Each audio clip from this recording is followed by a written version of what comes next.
I'm assuming you're the new CCR instructor? Yes. I'm Janet, by the way. I'm Terry. I'm in massage. So come get a massage. You can schedule one. I will. I'm JP in dental. Whitney with cosmetology. Okay. Jimmy with medical. Okay. Louis in automotive. Automotive. Yeah. You have And my absentee Scott is. I was just gonna say, you were over there today. Yeah. I had my head focused on something. I heard her, but I didn't stop what I was doing because I knew I'd missed my place. Sorry. Today, we're going to be talking about how to change the state of the classroom, which I'm really excited about because I think engagement is important. And that's kind of where my head went to when I thought how to change the state of the classroom, and pairing those two things with changing the state and engagement of our students. Just kind of really rang true for me, Whitney. So I thought that you picked a great topic this week, and I'm excited to see what your thoughts are about how to change the state of the classroom. Perfect. Okay. So I think the main goal with this is to really, I would love to hear how we change up the state of the classroom with our students. So I wrote down some things that we do, especially with cosmetology, because they learn a little bit differently, and we do have to cover things like electricity and ecology and stuff like that doesn't necessarily pertain to just hair, skin, or nails. And so it's really important that we have ways to change up the state of the classroom so that they actually retain that information, because they will be tested on that. It's a big piece of their written exam when they get ready to get their license. So one of the things that we have is some of our classes have a lot of slideshow presentations that can be very long, lots of information, especially those that can't be hands-on. And so what we do with our slideshow presentations is after we cover, 5 or 6 slides, I mean, that's usually how long we can keep their attention before their mind goes on vacation, is we do a brain dump. And so that can be either on individual or in groups. If we do it in groups, then we have them, just dump down all the information from their brain on a big piece of paper and then present it to the class so that we can kind of recap what we learned. And somebody may have picked up on something that somebody else didn't. Or we'll do individual brain dumps where they just use their own piece of paper, write down the information, and then they feel like they're, okay, I have it down, now I can get ready to learn more information. And then it gives their brain a break from the slide presentations, which will help them stay engaged with that. We also have them write down 3 things that they learned from that section of the slideshow and 1 question that they have. And so we have to be really specific when we ask them to write something down, make sure, I don't know, if we tell them to write something new that they've learned, they'll write 1 thing down, or, oh, I didn't learn anything. But if we specify it with the 3 different things that they learned and 1 question, we get some really great questions that are asked, and it really makes them think differently. And it helps when we discuss that out loud as a class to get everybody involved and, hear the different questions that are asked. If we have a really heavy subject, like let's say cutting or color, we'll do an activity that still pertains to the class, but it gets them out of the classroom. So like we'll do a nature walk, and they have to find, a specific color formulation. So they have to find a rock that's, brownish.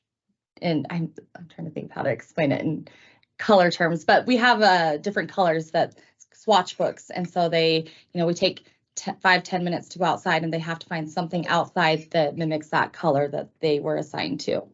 So it gets them out of the classroom for a minute, makes them take a deep breath and get outside and get some fresh air. And then we come back in, and, they get to show that what they found, and it just really helps reset their brain to being still engaged for another few hours.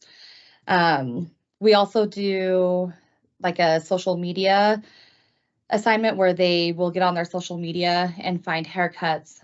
They'll look at their friends' photos and have to find a specific haircut. So it gives them their brains a little break, but still they're actually like doing something that pertains to the subject we're covering. And so they'll just screenshot it, and we'll talk about, the haircut and how we would get to that end result. With our electricity class, after we cover quite quite a bit of information because we try and get through that slideshow, and then it's nothing but smart notes because we can't be hands-on with electricity. And so before we move into our smart notes, then we'll do like an electricity scavenger hunt. And so they have to go around the salon and find the different items that have whatever voltage or watts, and learn how to read that properly when it comes to salon equipment. And then we always ask open-ended questions when we are presenting information with our class, just so that they have to answer. And sometimes if we have just one group that's answering, we'll assign tables. Okay, table 1, what's your response to or answer to this question? So setting it up to where they know that they're going to be called on, and they can work as a group, because sometimes it's a little bit, they'll be so focused on, I hope I get the right answer, and if it's just on them versus a group. So we always just assign them as table 1, table 2, table 3. And then my favorite thing to do is flip charts. And so we have like the title of the flip chart and then bullets that are blank, that we fill in as a class as we go through information, just to keep them engaged, and they feel like they're a part of it, so they want to participate. So One thing that I kind of just want to bounce back, you were talking about being specific with the amount of questions that you asked them, which I didn't click for me until literally as you said, because you said it a couple of times now. You have to be specific, you have to be specific. And I'm realizing the reason you have to do that is because we all asked, does anybody have any questions?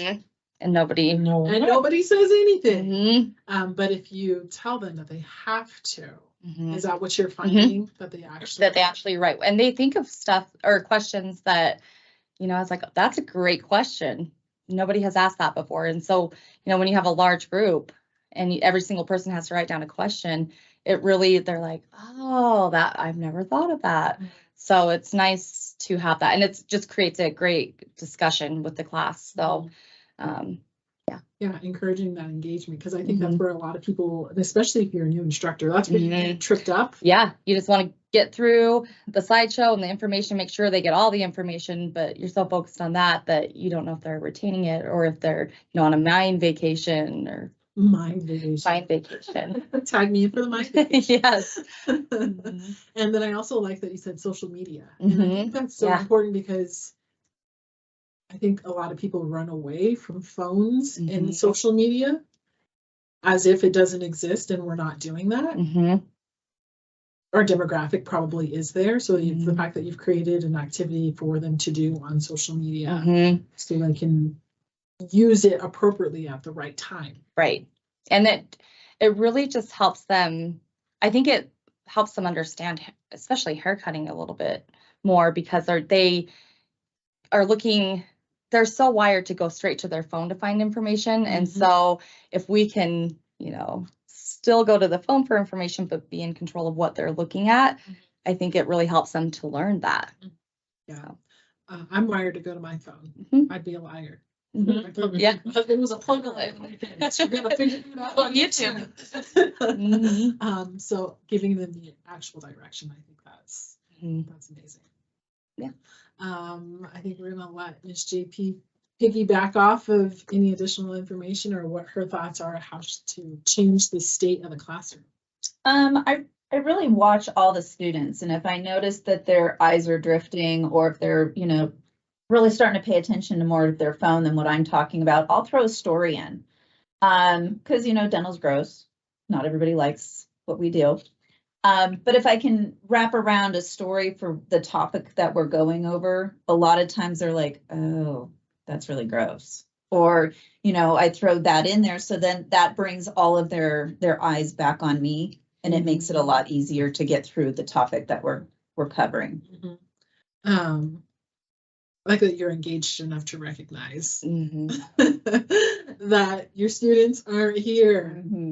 And is that the indication, is when they pull out their phones, or if they're a lot of times, or they're just kind of staring off in space. I can see that they're not following along in the book, because I'm not a PowerPoint person. I don't like to do PowerPoints. So I physically take notes, go through the chapter. And I make sure that it's not too long, that, you know, the topics are covered in a short amount of time. Because all the training we've had, you want to change it up every 10 to 15 minutes. We should be changing what we're doing. So we don't have a 2-hour long PowerPoint, because I can't sit through a 2-hour long PowerPoint. Well, neither can our students. So we just always want to be doing something different every 10 to 15 minutes. And so that's why personally, I don't use PowerPoints, because they're not made for 10 to 15 minutes. And then I do throw in a hands-on activity or something where they're up and out and doing something. How much longer does it take you to prepare if you're not using the PowerPoint? So we give you the PowerPoint, it has all the information on it. This is all the information that we need to cover. And I completely agree with you. Let's not just death by PowerPoint. I think we were chatting about earlier. How much extra work does it take for you to prepare for a session like that? Well, it depends. I've been doing it so long, so I know I already have all my notes in order. So for probably a newer instructor, it'd probably take a couple hours. Because you, one, have to review the information anyway, so you understand what you're covering. So going over it and reviewing it makes it a lot easier for you to present it. And I don't think PowerPoints give you that option, because you don't know what's in the book because you're going off of a PowerPoint. So you want to actually see what the student sees, and looking through the book, you can do that. It does take extra time to prepare. It does. But once you get it down, Correct. you got it down. Correct. All right, I think we're going to transition over to Louie. Louie, what are your thoughts? My thoughts are you want to edit this part out, Okay. because I honestly didn't understand the assignment. And I whirled it around in my head and I still couldn't figure out what we were copying. But after listening to these two ladies, I think that we do a lot of the stuff that they do as well. I don't do PowerPoints. They aren't part of the curriculum anymore. But I do use video resources, and rather than just push play, I prefer that we narrate those videos to where we skip through, turn the sound down, and we talk about what's in it. And that way it's more relevant, and it's also more engaging than just staring at a screen like PowerPoints. We're hands-on almost every single day anyway, so there's that. You're always up out of the classroom into the shop or a tear down room or something outside. We use student cars. I hate to say whenever we can, but we use student cars a lot as part of the learning process. They need work done. They want to do this or that. And I think the students are more interested in working on each other's cars or their own cars way over working on our, cars that have been sitting there and they've seen for days and days and days. So I don't know, those things alone. We do have scavenger hunts. I have thought in the past of, any questions. Well, if you stop at the first time when you say any questions, nope, good, all right, get out.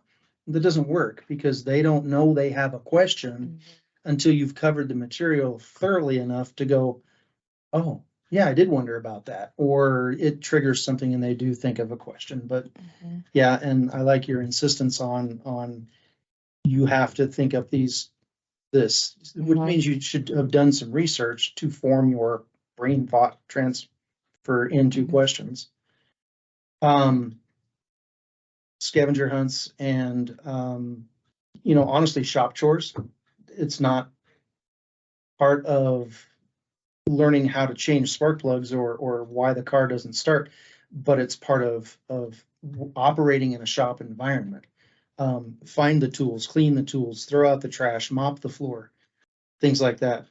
I don't do that very often, but I try to do it so that as the students cycle through, they've had to go through that once or twice. Where's the dumpster? Go look outside. It's in the bathroom. Be a dumpster It's in the bathroom. But Where do you think it is? that's, as far as I know, that's what we do. Am I on the right track?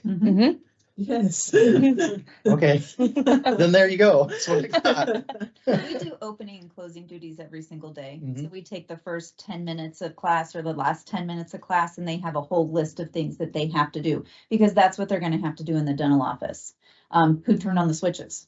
Well, the hand pieces don't run. Nobody did. Mhm. So we do that every single day. Sweeping and mopping is part of it. Yeah. Emptying the trash. And I said, that's what you do in the office. You're going to have to learn how to do it here. So that's a great thing to Yeah. have them do daily, though. And moving the cars in and out. Mm-hmm. And most times when the cars are in, the windows are down.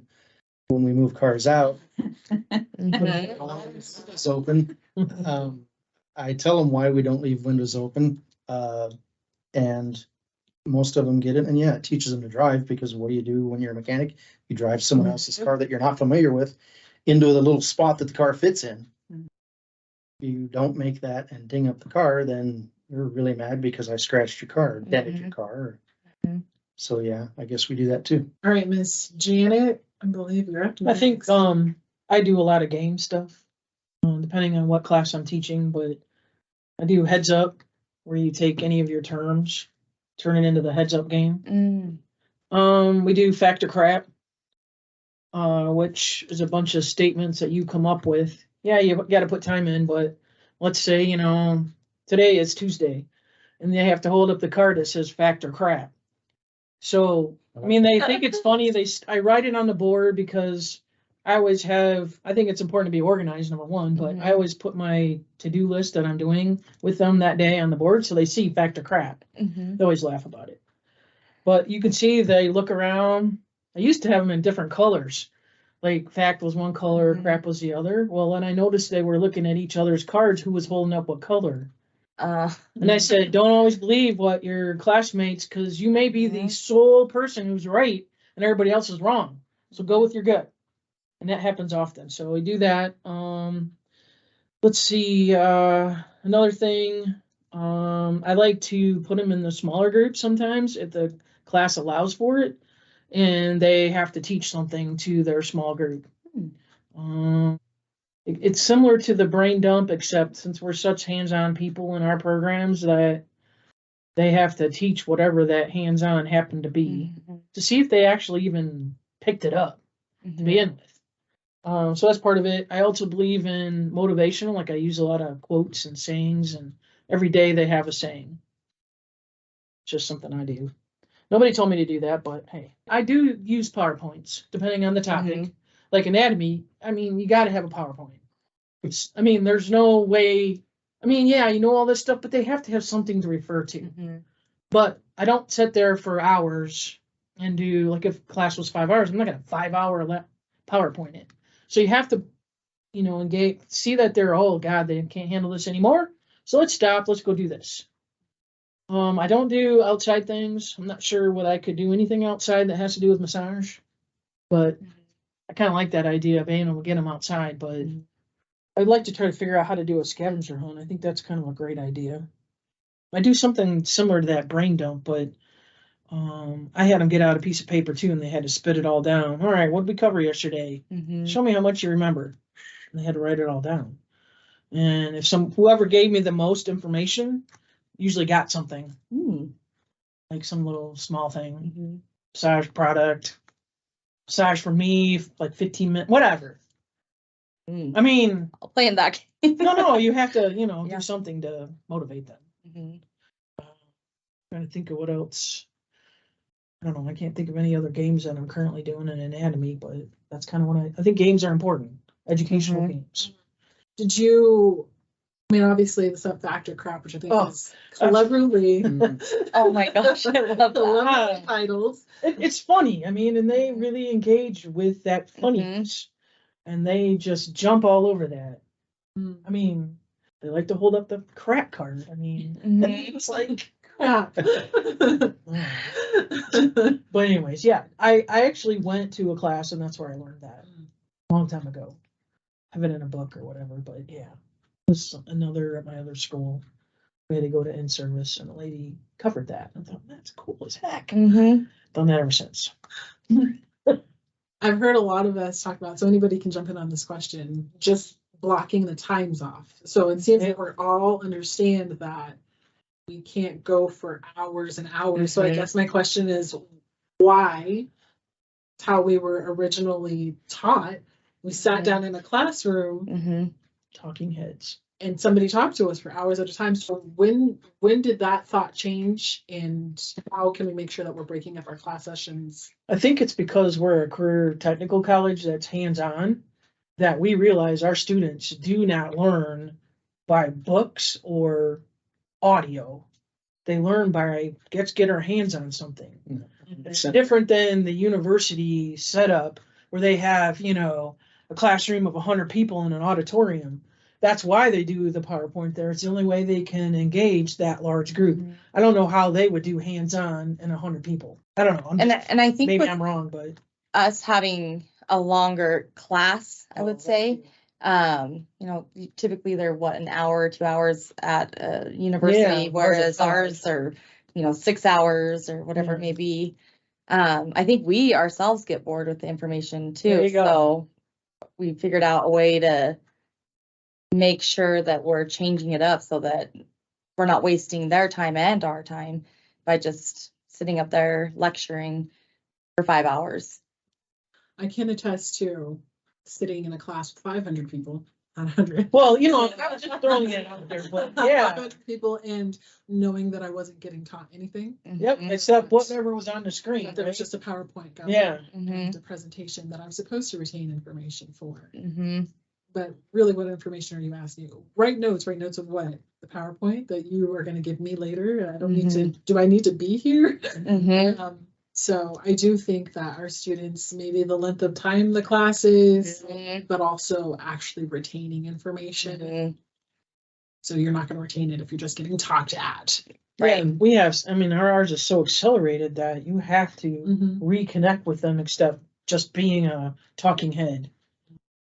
You have to ask those questions. Hey, get out a piece of paper. Tell me 3 things you just learned, or whatever, however many you want to come up with. If you don't do that, and you look around, you walk around, people's papers are blank. We need to start over. I'm also wondering, how do we make sure we don't fall into that trap? If that's all we know and that's how we grew up with teaching, how do I make sure that when I get it, I'm so excited to be a teacher. This is how I was taught. This must be what it is. How do I make sure that I step outside of that? I don't know, by just going online yourself and try to find other ways to add to your class. I think Max Knowledge has a lot of good things too. That's another one, Max Knowledge. Say it again. Max Knowledge, it's one of the programs that we, I don't know if we have to, but it has a lot of different classes on there. It has so many different topics that you can go on there and find a topic and just watch it and learn from it. Oh, okay. So just continuing our development as teachers and not just thinking that we're done. Yeah, because we can always learn. Just with what Whitney said and what some of the Janet said, not Louie, but. Honestly, I would agree. Like I said, I failed this assignment. I kind of failed too in a way, because I was like, I'm not sure. No, I don't think you did. You gave I wrote stuff ideas. down, but I was like, I don't even know if this is right. But you didn't. either. I learned from you and Okay. you, so. No, but just having these meetings and just seeing what everybody else does is super cool. I think that the true difference is we all have a passion for it and we want to see, our students succeed. And so I think just naturally, because we have that passion, we do everything that, we try everything and we've figured out what works and what doesn't work. I like that you said that. You got to try it out. To Yeah. see. Yeah. Step outside that box and say, well, this was horrible. I'm not doing this again. Yeah. Which I did. I have had some of those things happen. Yep. And I asked the students, well, what'd you think? We didn't like that. Okay, well, we're never doing this again. Never doing that. But they helped, and as long as you still meet your objectives It's for the gonna be so day, much easier. you can add all you want. Because you're gonna write it down.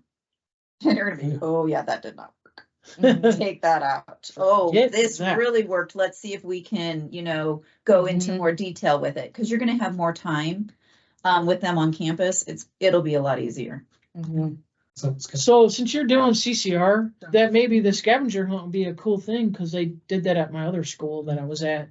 And they had to learn who all of us were by doing the scavenger hunt, by putting down specific questions. And so they had to leave their classroom and go engage one of us with something. All right, Jimmy, you're up. Changing the state of the classroom. Class setup, I believe that's definitely important. So, like with my classes, they change every single term.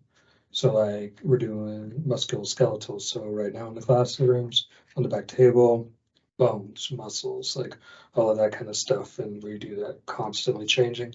So they're not in that same environment over, over. Because that monotony does get a little old. And just like Jana said, like medical, we do use a lot of PowerPoint. I've been bringing Kahoot in. Oh, yeah. My students are loving that. They're loving the memory board. So the boards that I created, I have the students take pictures of the procedures in class. I have them email them to me, then I put them up. So it's a board for them, by them kind of thing. Like I've had so much good response to that with the students that I had to get a second one now. So that's been going pretty well. So what do you do with that again? So like Pictures of them doing something? I have them do it. Yeah. Like I have them take out their phones when they're doing procedures, take pictures, email them to me and I'll put them up because I made sure they know it's for the students by the students. And like one of them, I called it My Medical School Memories. And they see all the progression. And it's been really nice with like the PAC members that have came. Anytime I've done tours with anybody else, it's been really great with that because they get to see what we do. They get to see the students having fun. We've done a lot with that in class to keep them on top of it. I actually like in some of the slideshows that I've made myself, I make errors on purpose. I'll try to hold on to that page for a second. What do you do? What do you make errors on purpose? Oh. To make sure that they see, hey, is this really with this too? Sure, kind of thing. So it makes them pay closer attention because slideshows, it does become monotonous. And I think that doing that whole me making errors myself, it shows them that I'm human as well, which gets more class interaction. I actually love that. It's probably exciting for the students to be like, oh, I wonder what I can find. They love it. It's cool. And then the memory board, same thing. Like however you can figure out how to use that phone in class at the right time and at the wrong time. I think because just telling your students put their phone away, like really, Gen Z has had their phone in front of their face since birth. So being able to use it efficiently, and so taking photos and being able to see themselves in class, that's really cool way to do that as well. And changing the environment, which is why I love the holidays, because it's a forced change of environment, but changing the environment, you're right, it does get monotonous. Yeah. So is that something that, you know, you kind of just fell upon? Like, why did you decide that you were going to start setting stuff up in a certain way or changing the way your classroom was set up? When I first got here, it was the monotony. Like it was boring staring at the same thing over and over. And I'm just like, we need something new. I'm just like, okay, so we're teaching this. They need to know this. Let's put it out. Instead of just pulling it out only for the procedures that are going to be taught, I leave them out through the entire time. So they can look at what procedures are coming up. They can look at what bones they're going to be given. They can start knowing everything. That's amazing, because changing the environment is one way to change the state of the classroom. Every single Which is why you take them outside. Yeah, which is why you take them outside. Yeah, I think that's great. Plus, I think all the things that I've heard in here really just goes to show that you guys are paying attention to your students and that we get bored. And if we're bored, we know they're bored. Yep. Also, there's this desire, passion you mentioned earlier to want to make sure that our students are getting the information. And so if I'm bored, they're bored, and I need to give this information. How can we change up the state of the classroom? Which I thought was a great conversation to have. So we are gonna do this again in a couple of weeks. Jimmy, I'm gonna put you on the spot here. What is something or conversation that your instructors might benefit from listening to? Keeping a student-teacher relationship. i.e. boundaries. Yeah. Student-teacher relationship. All right, that'll be the next one. Thanks, everyone.